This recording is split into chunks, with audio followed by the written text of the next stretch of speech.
Happy Hum Day! Thank you for joining me once again for our weekly Wednesday Facebook Live tutorial. Hi, my IG followers. Happy Hum Day! Thank you for joining me once again for our weekly Wednesday Facebook Live tutorial. Just realized that I did not put the do not disturb on my phone. Hopefully nobody will try to interrupt me when I'm teaching for the next 30 minutes. If you're joining me on YouTube, on LinkedIn, on Facebook, don't forget to say hi and type your name so I can see your name unless you click on the StreamYard link. If you are joining me on Instagram, say hi as well. If this is your very first weekly Wednesday with me, my name is May Yo Silvers. I'm the owner of M2 Hospitality, a multiple six-figure profit event planning company.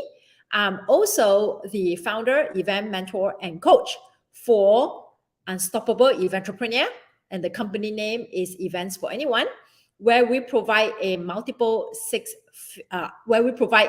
program for event planners, designers, and decorators to help them start and grow their events business into a multiple six-figure profit business.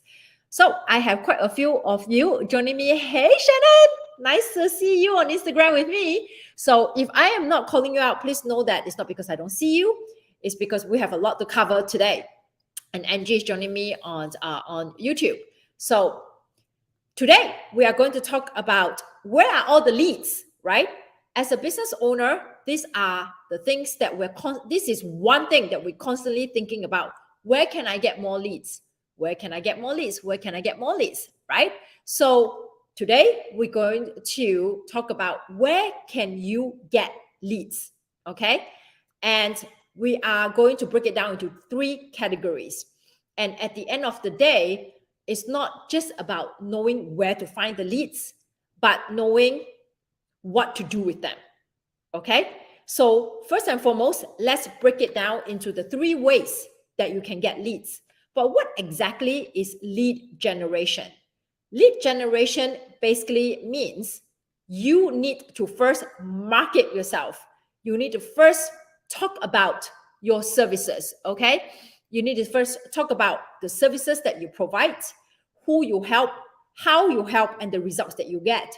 So if you don't talk about your company, about your services, about your brand, about the people that you help, about the results you get for them, nobody will know about you. If they can't find you, they can't pay you. I cannot stress that enough. If they can't find you, they can't pay you.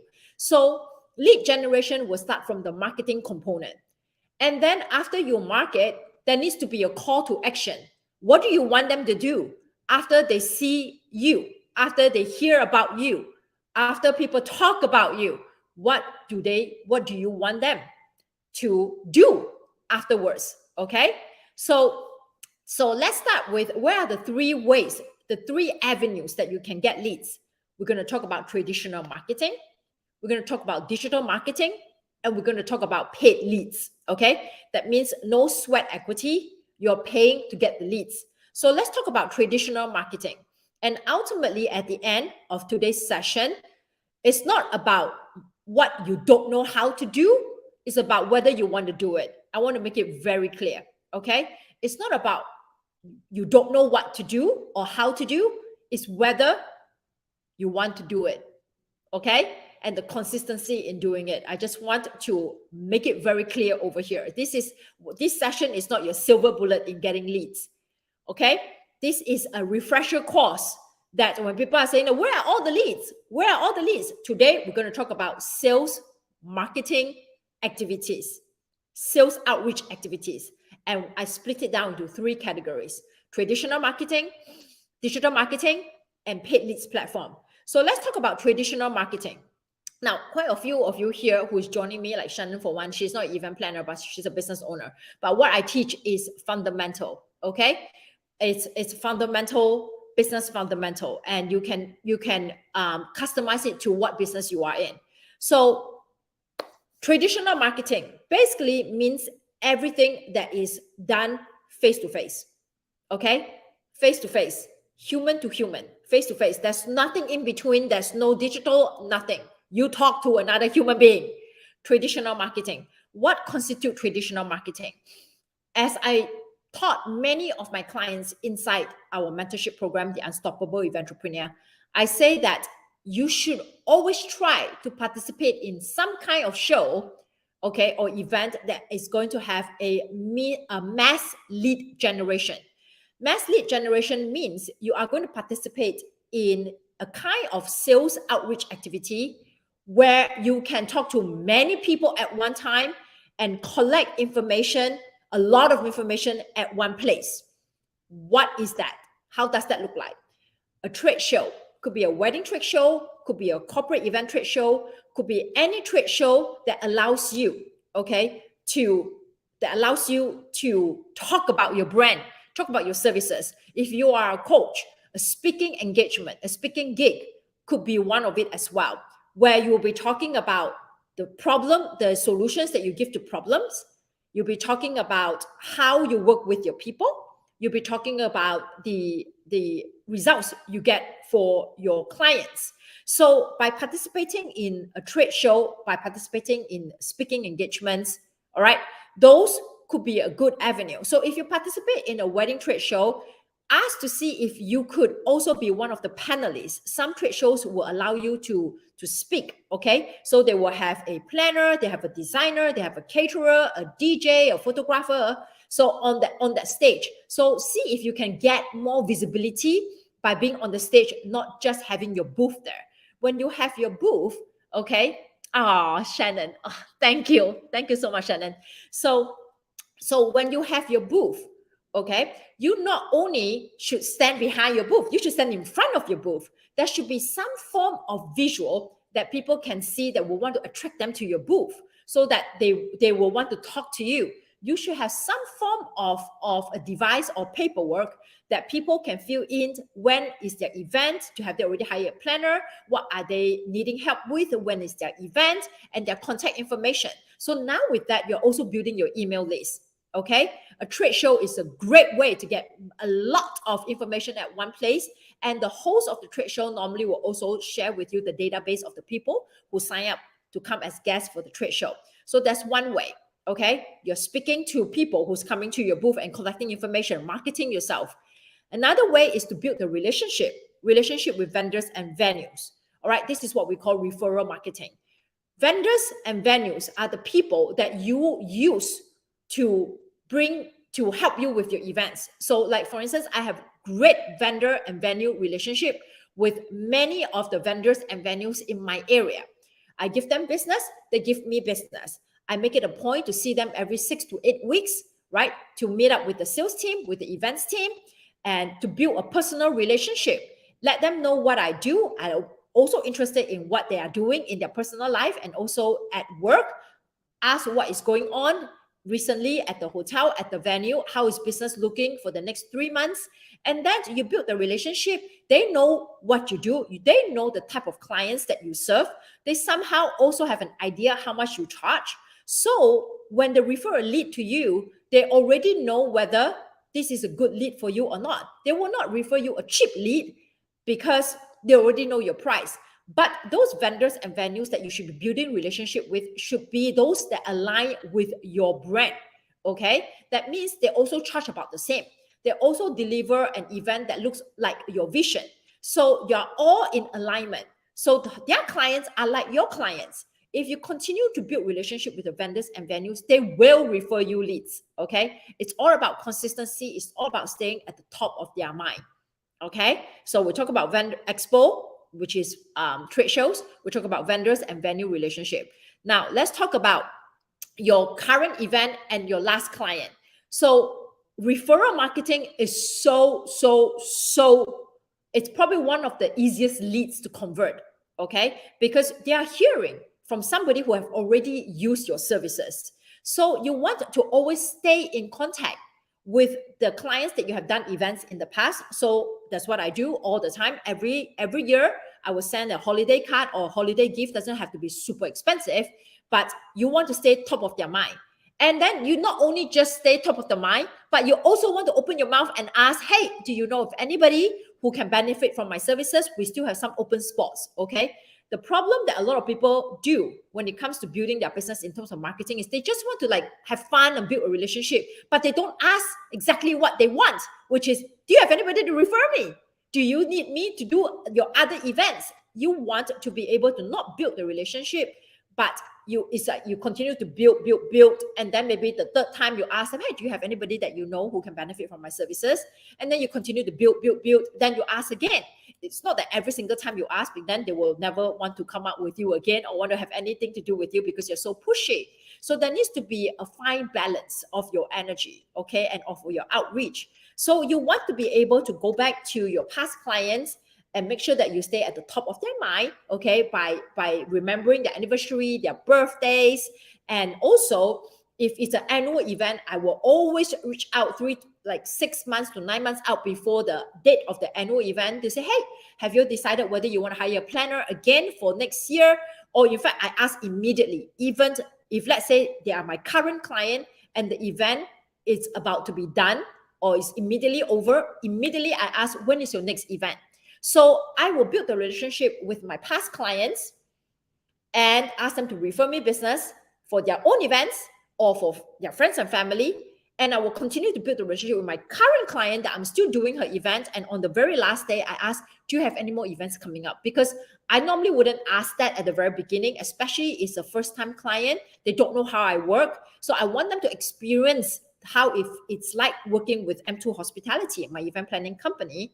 And then at the end of the event, I ask how do they feel about our services. And if they give us a glorious review, then I will ask them, do you have two questions I ask? Do you have any upcoming events that you may need help with that we can help? If they say no, then I say, do you know of any companies, friends or family who can benefit from our services? So I will activate them and reactivate them, okay, for past clients and current clients. Then, of course, there's networking events, right? You go to networking events, so many of us, or so many of you, actually not so much of me, okay? So Shannon is asking, how do you collect the trade show participant info? Clipboard, recode. So I make it, I make it as simple as possible. So when it's at the trade show, I normally do not trust electronics because if the internet is down, we'll be in trouble. So I will have like several clipboards with very specific questions. Okay, like when is their event coming? What's the date of the event? What type of event? What do they need help with? Have they already have what type of help they need help with? Okay, what type of help they need help with, and then their email and their contact number. So at the same time at the trade show, I will also have an assistant, sometimes even two, depending on how big the trade show is, because I want to be able to talk to many people at the booth. And when they're filling up the information, I want to immediately book an appointment with them so that we can continue the conversation. And I also will give an incentive.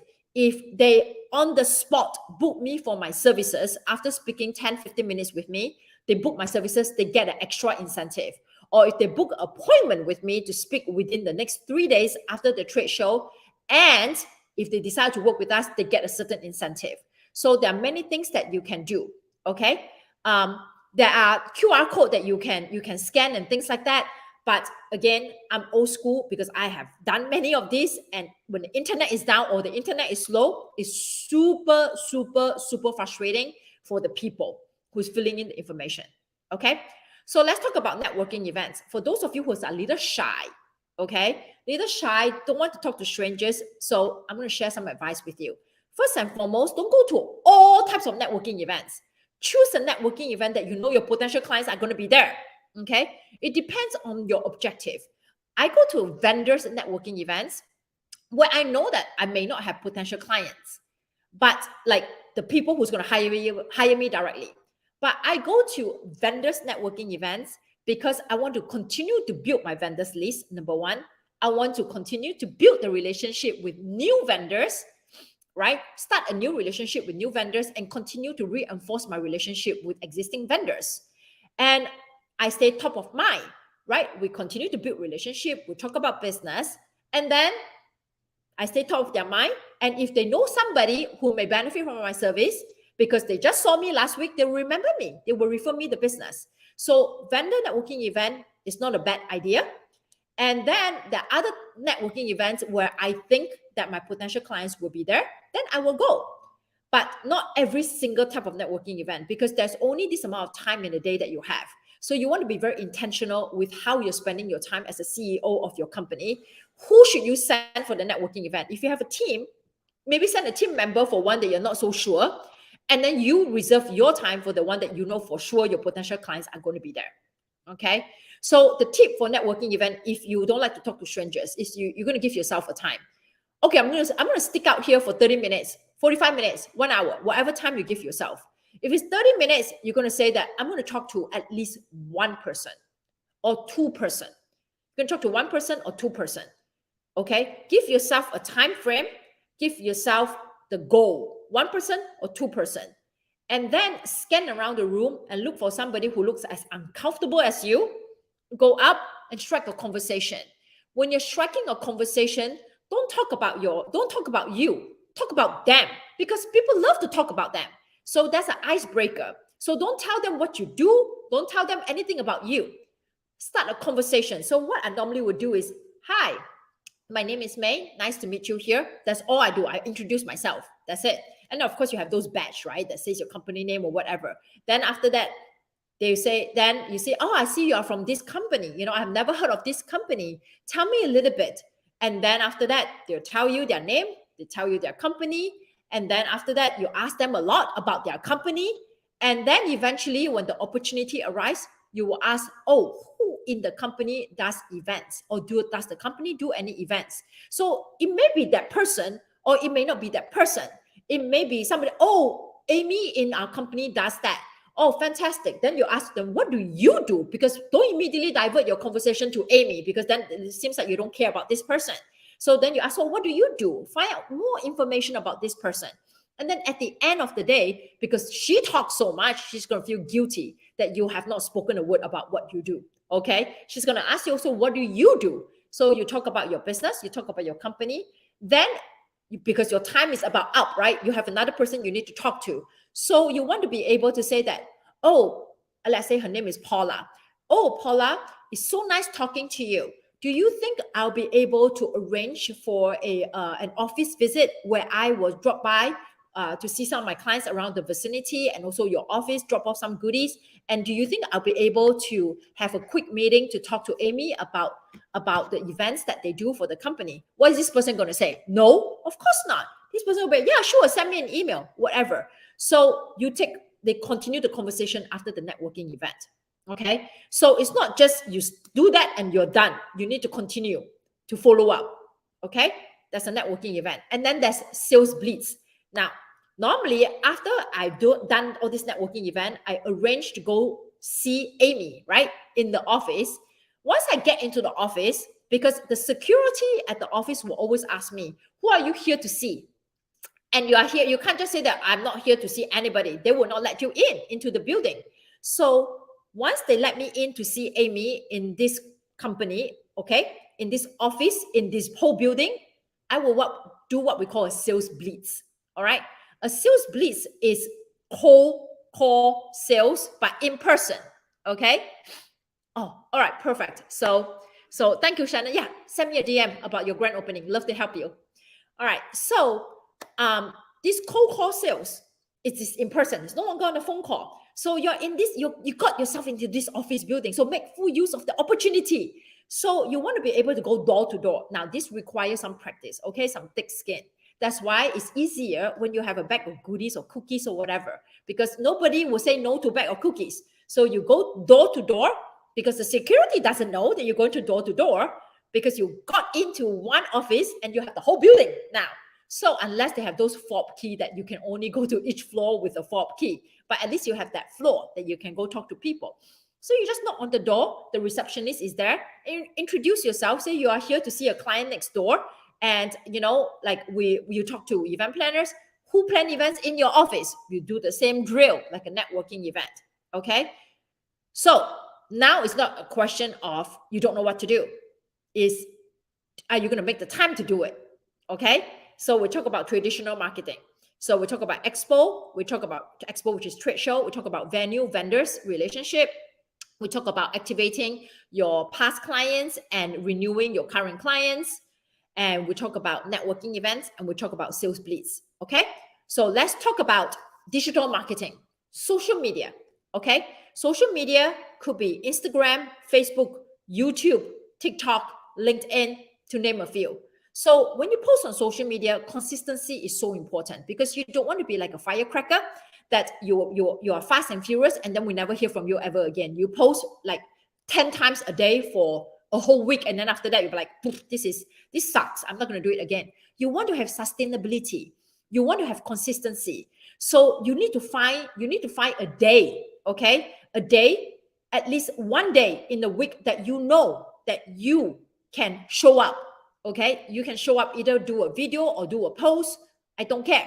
You want to at least pick one day. That's what we call your anchor day. Okay, your anchor day.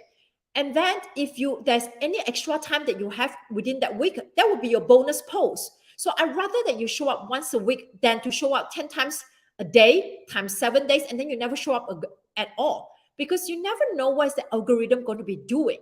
So you want to be able to have a strategy, and be realistic with your current schedule. So pick a day and call it your anchor day. And when you post on social media, you have to think, what's the objective of your post? Is your objective to assert authority? That means to show people that you really know what you're doing, you have a solution for their problem. That means all your posts will be all the how to do this, how to do that, tips on doing this, tips on doing that, checklist here, template there. Okay. But if your objective is to build the know, like, and trust, so people can connect with you in terms of your personality and really see you in action, then a video or behind the scene video will be great. All right. Examples of your work will be great. If your objective is to create engagement, you ask questions, collecting information, a poll will be great. This or that question will be great. So you have to have an objective every time you post something. And when I ask event planners, especially, I talk to so many event planners, they tell me that, I post, and what I post is always advertise myself. I advertise myself that, this is what I do. If you want to have a stress-free event, call us. And my question is, why should they call you and not someone down the street? What do you have that is so special that they need to call you? What have you been doing on your social media that these people can actually research about you or seen you, hear about you, that you have content that make them believe that you are the authority in the field, make them believe that they like you, they like your vibe, they like your energy, they like the work that you do, the pictures. What have you done so far? If you do not have consistency in showing up in all these contents, why should they book you and not Mary Jane down the street, especially if Mary Jane is cheaper than you? So you have to ask yourself, it's not a one post and done. It's not one post, pray, one post, which is post and pray. You got to have a strategy so that people get a full experience before they get on a call with you. Okay. Then we talk about email marketing. Do not underestimate the power of email. If you're building an email list, you want to be able to activate your email. Right now, let's go back to social media again. I forgot to mention about the call to action. Okay. So every time you do something, you may want a call to action. Doesn't have to be book a call with me. It could be download this checklist. It could be, what are your thoughts? Okay. You do not always want to put them in a position that you're always sell. You want to put them in a position that sometimes it varies. Sometimes, okay, book a call with me. Sometimes it's share with me your thoughts. Sometimes would be, what do you prefer? Sometimes would be download this checklist. So they are getting some value from you. They're getting some engagement from you. And then eventually they feel comfortable. They'll book a call with you. So you want to vary your CTA, your call to action. Okay. Now, email list, right?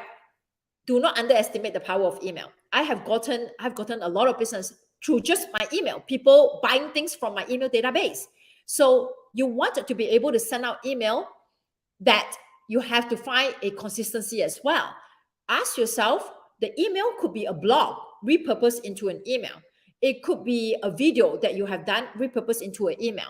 So it could be a brand new content, whatever it is. But the email has to have something captivating for people to want to, number one, subscribe to you. So remember, I was saying the social media, right? I say download this checklist. So when they download, they give you your email. They give you their email. So you have their email on their database. So every time you send out an email, you want to be thinking, okay, this email is sending out to who? So if you have separate target audience, for those of you who are event planners, you could be doing weddings only. The other one could be only doing corporate. Some will be doing all. So you want to be able to segregate your email database into, okay, these are all my brides. Okay, these are all my corporate companies. Okay, when you create your email list, right, you want to segregate that. And when you send out the email, it has to call to the attention of the possible challenge that each group of your email list are facing. Brides, what do they want to learn when they're planning their wedding? So you want to create content for that. Maybe some inspiration pictures of the newest wedding gown, the newest flower bouquet, the newest venue, the what to negotiate on a contract, how to do a wedding budget, etc., etc. So that email content would be for this group of people. Then for your corporation, maybe you want to talk about the holiday parties, right? How do you save money? How do you save money by you're planning a party? How do you save money? What are the best way to engage your employees? But using company picnic, whatever. So you want to be able to create your content to the specific target audience. Don't create the same content and send it to everybody. That's not going to work. Okay. So, and on your email, you need to ask them to do something as well. Your email is almost like a SEO, your search engine optimization. So you can either ask them, or if you have a promotion, right? You're having a sale, you can put it on your email and get people to buy things, right? Hey, secure our services by this date, and you get 20% off, 50% off, whatever. So your email could be another way to get people to buy something, right? Or your email could be another way to promote something. Like if you're participating in a trade show and you tell your email list, they say, hey, I will be at this trade show. Come to booth 1, 2, 3, 4, 5, 6 and see me in action. Okay, and get special discount if you book our services at the trade show. So you ask them to do something. Or you can say that, hey, I recently just made a very good video on how to plan your wedding with less than $5,000, or how to plan a corporate party with less than $5,000. Go to my social media, click on this social media and watch this video. Boom. So you just send them to your other social media outlets, and now you're bringing them closer and closer and closer to you. The goal here is for them to see a lot of you and have this certainty that you have a problem, that you have a solution for their problem, and you are a nice person and they love your vibe. Okay, that's the goal. That's how we move them from the funnel, from the top of the funnel all the way down to the bottom of the funnel. All right, so we talk about email. SEO, search engine optimization. Make sure your YouTube channel, make sure your podcast, make sure your website all are SEO robust. Okay, same thing for your social media, your hashtags. So you want to be able to use the trigger words or the keywords that talk about your services, about your brand, so people can find you. So don't underestimate the power of SEO. It's a long game, but it pays off. Okay, podcast, right? This is what we call using other people's platform, leveraging on other people's audience. I go on several podcasts, on other entrepreneurs' podcasts, and I talk about the tips of planning ticketed in-person events and how to plan a profitable ticketed in-person event. I talk about business strategies. I talk about mindset. I talk about events business. What are the things you need to do to own an events business? When I go on other people's podcasts, right, I first evaluate what is the value I can bring to these podcast hosts, their listeners. What are they looking for? What type of content do they like? And I curate my content according to what they want. And then I also ask myself, what am I going to get back when I go onto this podcast?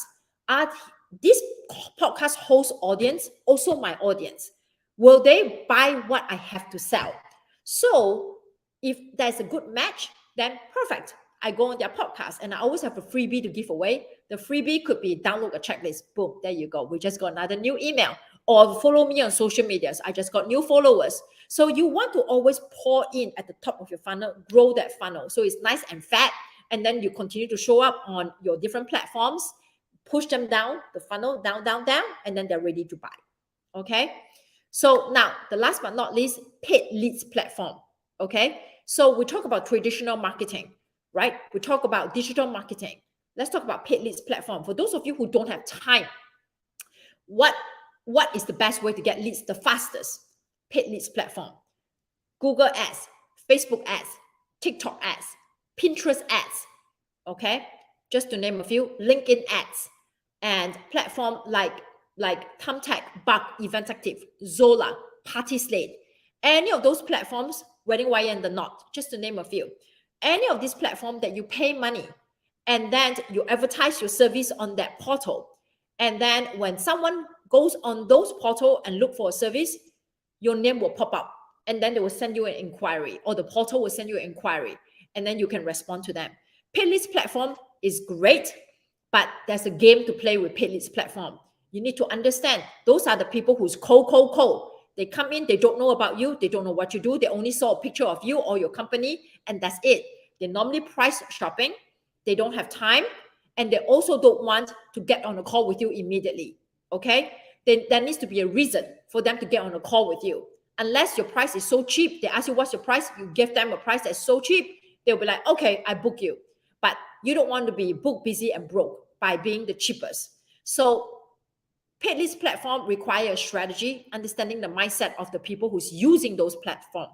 They will not get on a call with you on the first call. You want to be able to give them reason why they should get on a call with you.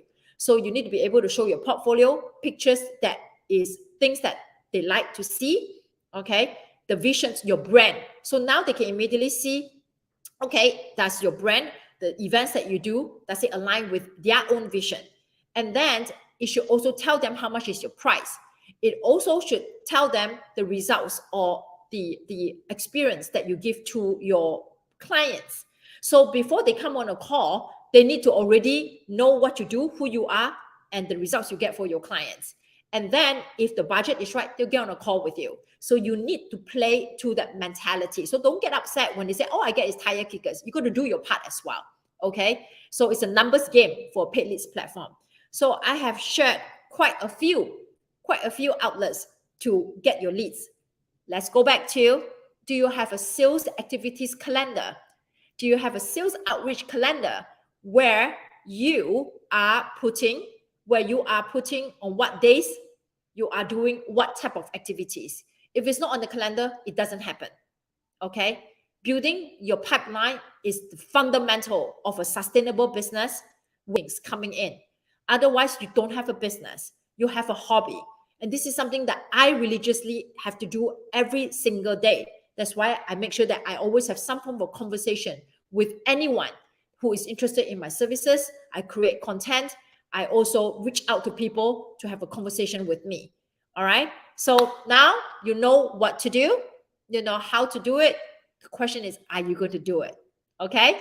So before I leave you, part two of the lead gen series, which is next Wednesday, we are going to talk about, based on these three strategies: traditional marketing, social media, digital marketing, and paid leads platform. Which one suits you the best? Which strategy should you use? So that's part two, which is next Wednesday at 12 p.m. Eastern Time Zone. Now, again, before I leave you, I want to remind all of you that our early bird promotion ends November 19th for our December 2nd in-person event. It is at Fort Lauderdale from 8 a.m. to 5 p.m. There is a virtual option and an in-person option.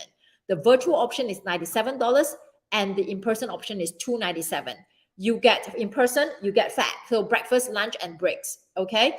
And virtual and in-person, they all get the recording of the session. They also get a workbook. What am I going to be teaching at this session? The theme of the event is vision and strategic planning for 2024. We're going to find a word and a mantra for 2024, and I'm going to question you. Why did you pick this word? Why did you pick this mantra? What are your thoughts when you pick this? What's your intention? So everything starts with intention. Then we're going to narrow down to what are your goals and your vision for 2024. Why? Why this? Why is it so important to you? And then we're going to evaluate your current lifestyle and your business. Okay, your current lifestyle and your business. What is hopefully Instagram is back. Your current lifestyle and your business structure. Is it something that is going to support you getting to your goals? If it's not, what needs to change? Okay, what needs to change so that you have a smooth path? and what are the hindrance that's going to block you. The 8-step process to map out your strategy and your tactic. Then you'll be able to get to your goal. So that's the in-person event. Okay, I will put inside the comments, and you'll be able to get some more information if this is what you like to do. I'd love to be able to get you ready for 2024.